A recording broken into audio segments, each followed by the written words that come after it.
Meu nome é Rosana, e hoje, aos 73 anos, com os cabelos brancos como neve e as mãos marcadas pelo tempo, sento-me nesta cadeira de balanço que meu marido construiu para mim décadas atrás, olhando pela janela da varanda onde as flores que planto todos os anos desabrocham mais uma vez. Há uma história que carrego comigo há mais de 60 anos, uma dor que se transformou em gratidão, um mistério que moldou toda a minha existência. É sobre meu pai, Álvaro, e sobre como o amor verdadeiro às vezes precisa se vestir de ausência para nos proteger. Tinha apenas 9 anos quando acordei naquela manhã de outubro e não encontrei papai na cozinha, como era seu costume. Álvaro sempre acordava antes do sol nascer, preparava o café e ficava ali, sentado à mesa de madeira desgastada, esperando que mamãe e eu descêssemos para o café da manhã. Naquele dia, apenas mamãe estava lá, os olhos vermelhos e inchados, as mãos tremendo enquanto despejava o café na xícara. "Onde está o papai?" perguntei, ainda em minha camisola florida, os pés descalços frios no chão da cozinha. Mamãe olhou para mim com uma expressão que eu nunca havia visto antes. Uma mistura de terror, tristeza e algo que apenas anos depois aprendi a identificar como alívio. "Ele teve que viajar, meu amor. Uma viagem de trabalho muito longa. Mas eu sabia que algo estava errado. Papai nunca viajava sem me avisar. Nunca saía sem me dar um beijo na testa e sussurrar: 'Cuide da sua mãe para mim, pequena.' Durante dias, semanas, meses, eu corria até a janela sempre que ouvia passos na rua, esperando ver sua figura familiar caminhando em direção à nossa pequena casa. Esperava vê-lo dobrar a esquina com aquele sorriso caloroso, carregando algum pequeno presente para mim, como sempre fazia quando voltava do trabalho. Álvaro era um homem simples, trabalhava numa pequena oficina mecânica no centro da cidade. Tinha mãos grandes e calejadas, sempre manchadas de graxa, mas que se tornavam incrivelmente gentis quando penteava meu cabelo ou me ajudava com a lição de casa. Lembro-me de como ele cantava enquanto consertava coisas pela casa, como sua voz grave enchia os cômodos de uma alegria que eu pensava que duraria para sempre. Nos meses que se seguiram ao desaparecimento de papai, nossa vida mudou drasticamente. Mamãe teve que arranjar 2 empregos, um na padaria durante o dia e outro limpando escritórios à noite. Eu ficava sozinha muitas vezes, fazendo a lição de casa à luz da vela, quando faltava dinheiro para pagar a luz, inventando histórias sobre onde papai estava e quando ele voltaria. "Ele deve estar construindo uma casa nova para nós", eu dizia para mim mesma, olhando pela janela do meu quarto. "Uma casa grande, com um jardim onde posso plantar flores. Ou então, talvez ele esteja juntando dinheiro para me dar um presente de aniversário especial." Eram fantasias de criança, mas elas me davam força para enfrentar os dias difíceis. À medida que os anos passaram, as pessoas da vizinhança começaram a sussurrar: "Álvaro abandonou a família", ouvia pelos cantos. "Deve ter arranjado outra mulher." Que homem irresponsável. Deixar uma esposa e uma filha na miséria. Essas palavras me feriam profundamente, porque eu sabia, no fundo do meu coração de criança, que meu pai jamais nos abandonaria por vontade própria. Havia algo mais, algo que os adultos não entendiam ou não queriam ver. Foi quando eu completei 15 anos que mamãe finalmente me contou parte da verdade. Estávamos na cozinha, ela preparando o jantar com os poucos ingredientes que tínhamos, quando eu, pela 100ª vez, perguntei sobre papai. Ela parou o que estava fazendo, sentou-se à minha frente e segurou minhas mãos. "Rosana, seu pai, ele se envolveu com pessoas perigosas. Não por mal, entenda.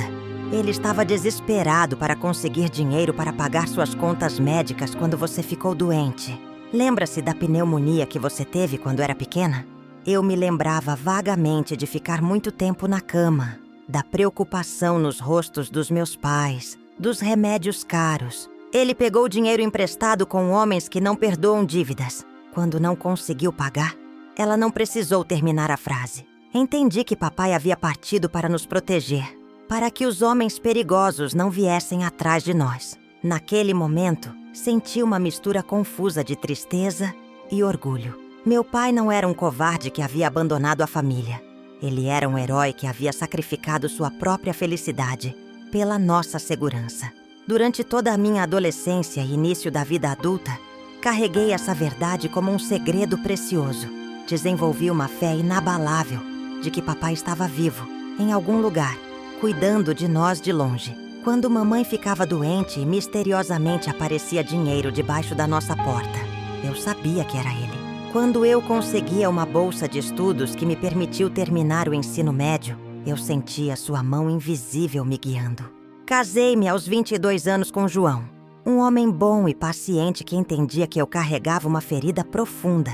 Tivemos 3 filhos, Maria, Pedro e Ana. A eles eu contava histórias sobre o avô que eles nunca conheceram, sobre como ele era corajoso e amava a família acima de tudo. Mas por dentro, eu ainda guardava a esperança de que um dia ele voltaria para casa. Foram 40 anos de espera. 40 anos imaginando que talvez, em alguma esquina, eu o visse novamente. 40 anos olhando homens idosos na rua e pensando, será que é ele? 40 anos de sonhos onde conversávamos como se ele nunca tivesse partido. A verdade chegou até mim numa tarde chuvosa de novembro, 3 anos depois que mamãe havia falecido. Eu estava arrumando os pertences dela quando encontrei uma caixa de sapatos escondida no fundo do armário. Dentro dela, havia dezenas de cartas, todas endereçadas a mim, todas escritas pela caligrafia inconfundível de papai. Com as mãos tremendo, abri a primeira carta, datada de dezembro de 1961, 3 meses depois que ele havia partido. Minha querida Rosana, papai espera que você esteja crescendo forte e corajosa. Não posso estar aí para ver você se tornar a mulher maravilhosa que sei que você será. Mas quero que saiba que todos os dias eu penso em você. Todos os dias eu te amo mais do que no anterior. Estou trabalhando em uma cidade distante, juntando dinheiro para quando for seguro voltar para casa. Cuide da mamãe e seja uma boa menina. Havia cartas para cada aniversário, para cada Natal. Cartas contando sobre a vida dele numa cidade pequena, a mais de 500 quilômetros de distância, onde ele trabalhava numa fazenda, usando outro nome. Cartas onde ele descrevia como imaginava que eu estava, se eu havia crescido muito, se ainda gostava de plantar flores. Cartas cheias de saudade, de arrependimento, de amor incondicional.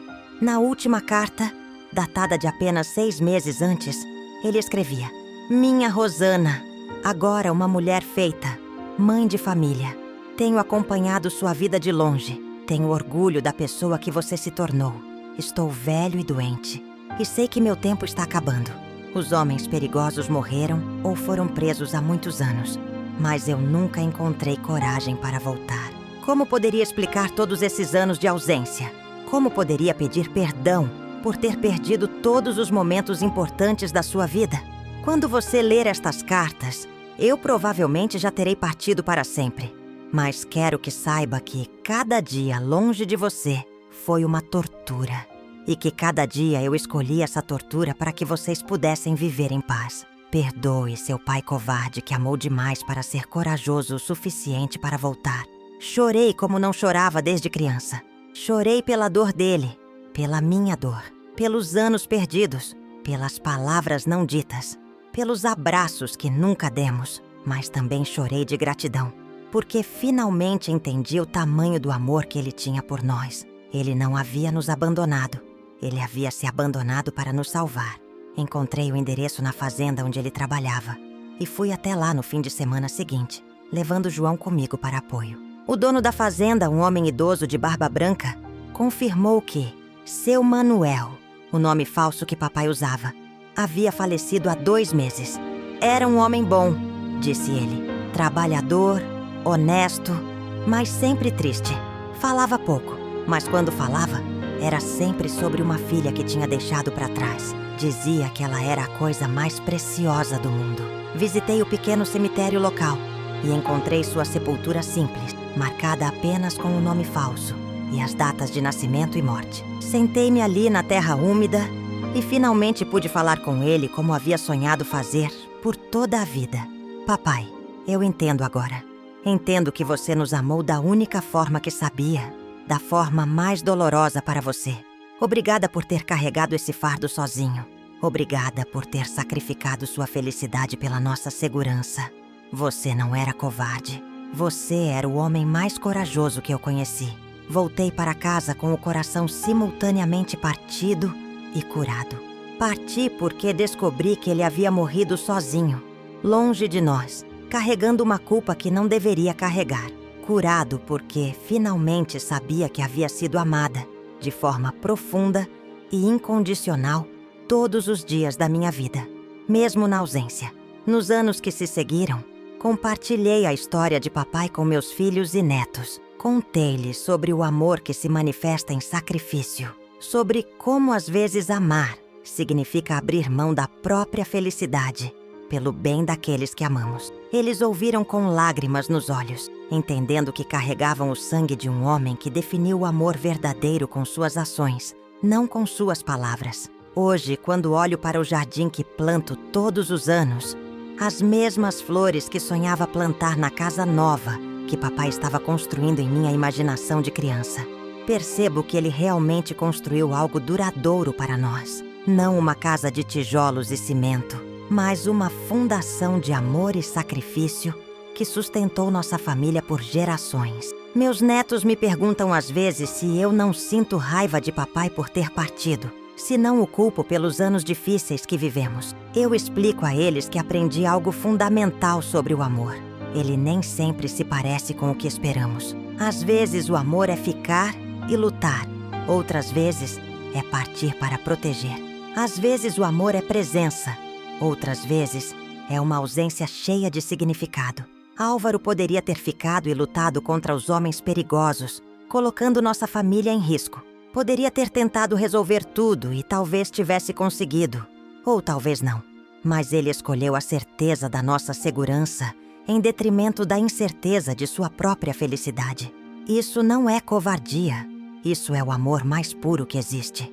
À medida que envelheci, entendi também como a ganância e o desespero por dinheiro podem destruir famílias inteiras. Se papai não tivesse se envolvido com aqueles homens perigosos, se tivesse aceito nossa situação financeira difícil e procurado outras formas legais de conseguir dinheiro para pagar minhas contas médicas, talvez nossa família tivesse permanecido unida. A pressa em conseguir dinheiro fácil, mesmo com as melhores intenções, cobra um preço alto demais. Vejo hoje nas notícias, nas histórias que meus netos me contam, como tantas pessoas ainda cometem o mesmo erro. Sacrificam valores, família, integridade na ânsia de conseguir dinheiro rapidamente. Não percebem que algumas coisas, como estar presente na vida dos filhos, como dormir com a consciência tranquila, como não viver com medo, não tem preço. O dinheiro conseguido a qualquer custo nunca compensa o que se perde no processo. Se pudesse falar com papai hoje, eu lhe diria que o compreendo, mas também lhe diria que preferiria ter vivido pobre, ao lado dele, a ter vivido com mais conforto sem ele. Que o amor de uma família unida vale mais do que qualquer quantia em dinheiro. Que problemas financeiros se resolvem com tempo e trabalho, mas o tempo perdido com as pessoas que amamos nunca volta. Agora, no final da minha vida, carrego comigo não a amargura do abandono, mas a gratidão por ter sido amada de forma tão intensa que um homem foi capaz de sacrificar sua própria felicidade pela minha segurança. Carrego a certeza de que o amor verdadeiro transcende a presença física, que existem laços que nem a distância nem o tempo conseguem quebrar. Quando o meu tempo chegar, sei que finalmente poderei abraçar papai novamente. Poderei dizer-lhe pessoalmente que ele foi o melhor pai que uma menina poderia ter, mesmo na ausência. Que sua lição de amor sacrificial moldou não apenas a minha vida, mas a de toda a nossa descendência. Por isso, quando as pessoas me perguntam se não sinto tristeza por essa história, eu respondo que sinto sim. Uma tristeza profunda pela dor desnecessária que todos vivemos. Tristeza porque uma família foi destruída pela ilusão de que dinheiro rápido resolveria nossos problemas. Mas carrego também uma gratidão imensa por ter aprendido que o amor verdadeiro não precisa de presença física para ser real.